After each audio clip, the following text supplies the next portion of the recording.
नमस्कार साथियों, railway board की तरफ से हाल ही में एक लेटर आया है जिसमें मैन पावर यार्ड स्टिक के लिए ऑपरेटिंग डिपार्टमेंट को इंस्ट्रक्शन दिए हैं कि कितने स्टाफ की कैलकुलेशन की जाएगी और उसका मापदंड तय किया है कि कितना स्टाफ एक स्टेशन पे होना चाहिए, चाहे वो पॉइंट्समैन हो चाहे वो स्टेशन मास्टर हो, और उसका क्राइटेरिया बताया है कि आप कैसे काउंट करेंगे। तो यहाँ पर देखिए सभी जो जोनल रेलवे के पीसीओम हैं उनको यहाँ पर इंस्ट्रक्शन दिए गए हैं कि आप ये जो डिटेल है वो यहाँ पर बताइए। तो यहाँ पर देखिए इस जो पूरा लेटर है इसको यहाँ पर देखने वाले हैं और किस प्रकार से इसकी कैलकुलेशन की जाएगी वही बताएंगे। तो चलिए शुरू करते हैं। तो यहाँ पर देखिए ये लेटर है, draft guideline man power yard stick for operating staff.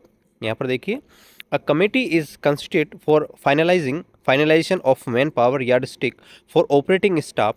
यहाँ पर देखिए एक कमेटी का गठन यहाँ पर हुआ है जो ऑपरेटिंग स्टाफ के मैन पावर को देखेगी, यानी कितना मैन पावर की नीड है। The committee has prepared the draft guideline for man power planning for operating staff only for SM, ASM, pointsman, shunting supervisor. यहाँ पर देखिए कि जो कमेटी है वो कमेटी क्या करेगी, मैन पावर को देखेगी और एक ड्राफ्ट गाइडलाइन उसने जारी करी है कि भाई किस हिसाब से कैलकुलेट किए जाएंगे। और ये सिर्फ station master, assistant station master, pointsman और जो शंटिंग सुपरवाइजर है केवल उनके लिए यहाँ पर है। ठीक है, क्योंकि यहाँ पर कई अलग इनपुट्स यहाँ पर प्राप्त हुए थे जोनल रेलवे से, तो यहाँ पर रेलवे बोर्ड ने ये फैसला लिया है।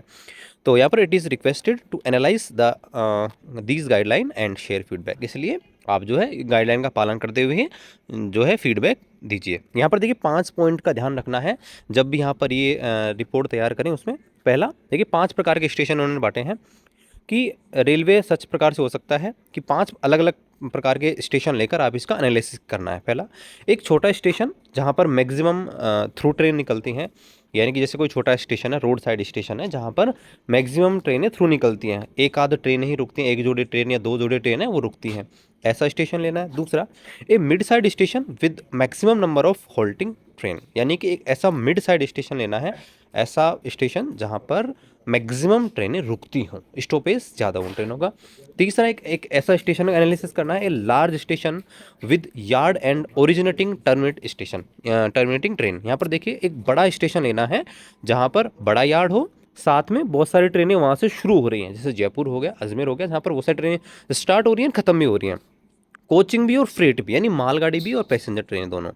इसके अलावा a very large station big city with multiple platform and yard, एक बड़ा स्टेशन जहाँ पर बड़ा यार्ड हो और बड़ा प्लेटफॉर्म हो, जैसे जयपुर जंक्शन है, दिल्ली जंक्शन है, ऐसे। ठीक है, ए और 1 फ्रेट यार्ड, यानी कि एक माल यार्ड, यानी कि जहाँ पर सिर्फ मालगाड़ियाँ जहाँ से स्टार्ट होती हैं चलती हैं। ठीक है, फुलेरा यार्ड हो गया, या बहुत सारी जगह जहाँ पर मालगाड़ियाँ। तो इस प्रकार से आप जो है 5 अलग अलग स्टेशन का एनालिसिस करना है, रिपोर्ट यहाँ पर इसकी बनानी है। तो ये चीज़ है। तो यहाँ पर देखिए इस प्रकार से रिपोर्ट देनी होगी। 5 स्टेशन, प्रेजेंट सैंक्शन कितना है, कितना स्ट्रेंथ है, कितना अभी लोग हैं, वर्तमान में कितने लोग उसमें काम कर रहे हैं, मतलब जैसे मान लीजिए 10 का कैडर है और 8 लोग प्रेजेंट हैं, वो बताना है। करंट रिक्वायरमेंट कितनी है, इसके अलावा रिक्वायरमेंट असेस किया है उसका ड्राफ्ट गाइडलाइन, और रीज़न वेरिएशन का कि ये चेंज क्यों किया जा रहा है, यानी कि आपको ज़्यादा कर्मचारी की नीड है या फिर आपके स्टेशन के अनुसार कम लोगों की नीड है, उसका कारण भी बताना है। तो यहाँ पर देखिए ये रेलवे बोर्ड की गाइडलाइन है जिसके अनुसार ये तैयार करनी है रिपोर्ट। ठीक है, ये मतलब पूरा इसके अनुसार ये गाइडलाइन है, इसके अनुसार तैयार करना। तो यहाँ पर देखिए जो कमेटी है, कमेटी में इस प्रकार से 3 लोग यहाँ पर रहने वाले हैं। ठीक है, ED of PLG railway board, ED MPP railway board और ईडी एफ/ई ये आपका है, ये मेंबर 3 लोग हैं, ये कन्वीनियर है और ये मेंबर है। ठीक है, और यहाँ पर आप देखेंगे टर्म्स ऑफ रेफरेंस है, यहाँ पर ये बताई गई हैं, नीचे भी यहाँ पर डिटेल में दिया गया है, उनको भी यहाँ पर देखेंगे। ठीक है, तो यहाँ पर देखिए ये रहा टर्म्स ऑफ रेफरेंस। तो यहाँ पर देखिए pointsman, station master, shunting supervisor, इनके लिए क्यों किया जा रहा है, बताया जा रहा है कि ये बहुत ही ज़रूरी पोस्ट होती हैं और सेफ्टी के हिसाब से बहुत ज़रूरी है। तो यहाँ पर प्रॉपर मैन पावर वगैरह होना चाहिए। ठीक है, ये सारी चीज़ें। अब देखिए किस प्रकार से यहाँ पर मैन पावर कैलकुलेट किया जाएगा वो यहाँ पर बताया जा रहा है। पहला कि यहाँ पर देखिए कितनी ट्रेनें यहाँ पर निकल रही हैं पर डे। ठीक है, एक दिन को मानेंगे, एक दिन में कितनी ट्रेन निकल रही है और उसकी जो ट्रेन है उसकी क्वांटिटी को 1 से मल्टीप्लाई करेंगे, उसका एक वेटेज देंगे। सपोज कीजिए किसी स्टेशन से पूरे दिन में 24 घंटे में 50 ट्रेनें निकल रही हैं, तो 1 × 50 यानी कि उसका वेटेज हो जाएगा 50। दूसरा यहाँ पर जो चीज़ मानी जाएगी वो है हॉल्टिंग ट्रेन, यानी कि कोई ट्रेन जो है किसी स्टेशन पर रुक रही है तो वो उसको मानेंगे ये 1.5 वेटेज। ठीक है, 1.5, यानी कि जैसे मान लीजिए कि 5 ट्रेनें रुक रही हैं और 5 जोड़ी का मतलब हो जाएगा 10 ट्रेनें, तो 10 से इसको मल्टीप्लाई करेंगे तो 15 इसका वेटेज हो जाएगा। ठीक है। उसके बाद कोई अगर ट्रेन वहीं से स्टार्ट हो रही है या वहाँ पर ख़त्म हो रही है, तो ओरिजिनेटिंग और टर्मिनेट अगर स्टेशन है तो उसको 5 यूनिट मानेंगे, और जितनी ट्रेन वहाँ पर स्टार्ट और ख़त्म हो रही है उसको फिर 5 से मल्टीपल कर देंगे। क्वेश्चन ऑर्डर कितनी ट्रेनों को दिया गया है उसको 0.5 यूनिट यहाँ पर माना जाएगा। क्रू चेंज हो रहा है उस स्टेशन पे, तो क्रू चेंजिंग ट्रेनें कितनी हैं उसको यहाँ पर 2.5 वेटेज यहाँ पर माना जाएगा। इसके अलावा पीस मील संटिंग जो होती है, जिसमें लोको हो गया, वैगन हो गया, कोच हो गया, उनको जोड़ना अलग करना, तो इसको 5 यहाँ पर माना जाएगा, 5 वेटेज। प्राइवेट नंबर एक्सचेंज किया गया है, कोई भी अगर लेवल क्रॉसिंग है, फाटक है वहाँ पर, तो उसको 0.2 यहाँ पर यूनिट माना जाएगा। ठीक है। तो इस प्रकार से टोटल यहाँ पर ये वेटेज यहाँ पर रहेगा।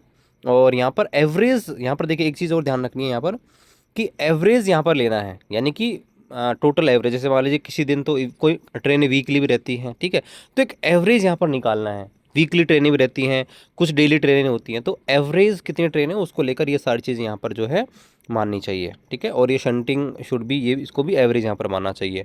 तो यहाँ पर ट्रेन यूनिट निकाला जाएगा। अब ट्रेन यूनिट कैसे निकाला जाएगा कि 24 घंटे में जो ट्रेन यूनिट होगी वो इस प्रकार से होगी कि एक्स आई मल्टीप्लाई वाई आई। तो वाई आई मैंने आपको बताया था अलग अलग चीज़ का अलग अलग वेटेज होगा।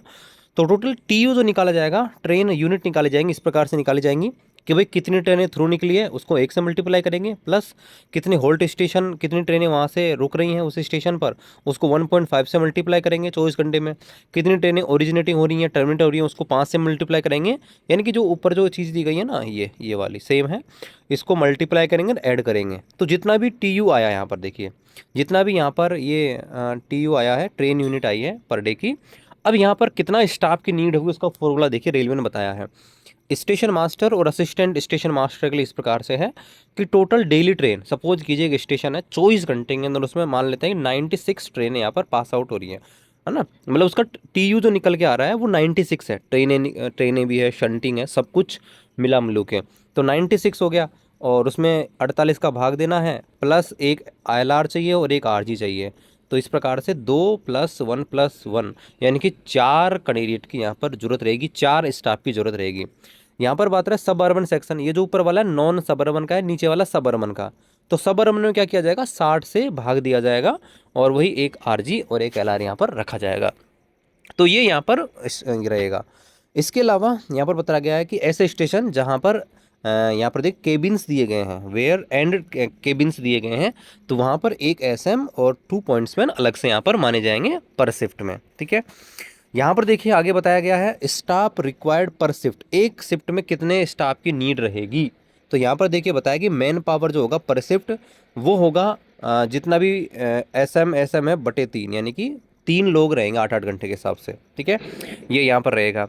इसके अलावा सेंट्रल पैनल जो है उनके लिए यहाँ पर अलग से चीज़ बताई गई है। ठीक है। और नीचे आप आएंगे पॉइंट्समैन कितने यहाँ पर चाहिए, तो पॉइंट्समैन के बारे में उन्होंने बता रखा है कि पॉइंट्समैन जो है यहाँ पर एटलीस्ट 2 होने चाहिए, एक जब स्टेशन मास्टर होता है उसकी ड्यूटी के दौरान, और जितनी ट्रेनें यहाँ पर उसकी ड्यूटी में निकल रही हैं उस समय। इसके अलावा यहाँ पर देखिए 3 पॉइंट्समैन यहाँ पर शंटिंग जो होगा, शंटिंग के साथ 3 पॉइंट्समैन अलग से यहाँ पर होंगे, और उनकी ड्यूटी जो है ASM SM के साथ रहेगी। शंटिंग सुपरवाइजर की बात करें तो शंटिंग सुपरवाइजर में एक शंटिंग सुपरवाइजर पर इंजन में यहाँ पर शिफ्ट में ज़रूरी है। ठीक है, ये यहाँ पर है। और इमरजेंसी स्टाफ के बारे में इन्होंने यहाँ पर बताया हुआ है कि जो इमरजेंसी स्टाफ रहेगा वो इस प्रकार से रहेगा कि प्रत्येक 8 स्टेशन पर 2 स्टेशन मास्टर और 4 पॉइंट्समैन प्रत्येक शिफ्ट में रहेंगे, ताकि कभी भी कोई इमरजेंसी हो जाए तो यहाँ पर जो है उनको लगाया जा सके। ठीक है, तो ये इस प्रकार से यहाँ पर है। इसी प्रकार से मेजर यार्ड का जो है वो इस प्रकार से है, जो बड़े यार्ड्स हैं उनमें इस प्रकार से प्रोसेस दी कर रखी है। और ट्रैफिक इंस्पेक्टर जो है उनके बारे में बता रखा है कि प्रत्येक 8 स्टेशन पर एक TI यहाँ पर होना चाहिए।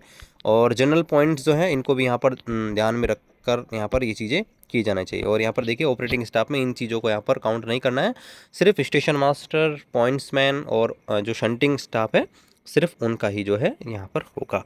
तो ये यहाँ पर रेलवे बोर्ड का नया ये आया है, और इसमें जो है कितने स्टाफ की नीड रहेगी उस हिसाब से कैलकुलेट करके ये रिपोर्ट्स यहाँ पर भेजनी है। और यहाँ पर फिर बाद में यहाँ पर चीज़ें आएंगी कि स्टाफ बढ़ा जाएगा या घटा जाएगा, क्या रिपोर्ट्स रहेगी, सब कुछ जो कुछ अपडेट आएगा हम आपको अपडेट करेंगे। चैनल पर आप नए हैं चैनल को सब्सक्राइब करें। मिलते हैं अगली वीडियो में, तब तक जय हिंद, वंदे मातरम।